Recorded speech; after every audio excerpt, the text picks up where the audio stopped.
So I'm back to working the same two jobs that I was a couple months ago, NFL Films and the TUMB. Except this time, I am way more prepared, physically and mentally. I'm taking on new responsibilities in both jobs, and I am learning a lot. Going back to work has been great. I was without work for a couple months, and seriously not for lack of trying. And while I got a lot done during that time, including finishing a draft of my book, it is very gratifying to be doing things and helping people achieve goals. So we are at the halfway point of the year. Let's check in on my accountability. At the start of the year, I talked about not answering texts, being late to everything, and lying to people. And reflecting on this past year, I definitely see progress. Last week, I talked about answering texts. I've been working to answer people quicker, and honestly, it feels strange. But I feel better about it afterwards instead of feeling guilty for a couple hours. Like I said last week, though, I still have trouble with professional stuff and making commitments to events, but overall, I am doing much better. I'm also doing better about being late to things. I set alarms way in advance when I have to be someplace because I know that there will be tough mornings. That and I'm a night owl, so mornings are kind of rough to begin with.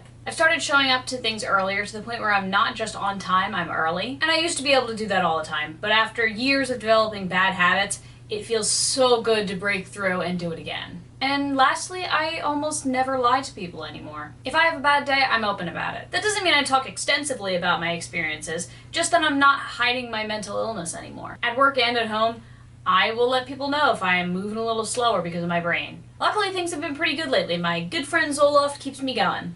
I'm really proud of the progress I've made so far, even if they are little things. When you spend years slipping into bad habits, it can be really hard to break them. There's a quote that musicians love, which is, "Don't practice until you get it right, practice until you can't get it wrong." And I want to apply that here, because right now I've practiced accountability until I've gotten it right, but by the end of the year I want to have practiced it until I can't get it wrong. I don't want to ignore a single text, tell a single lie, or be late to a single thing in the month of December. And I think I'm on the right track. Questions for Humans number 43.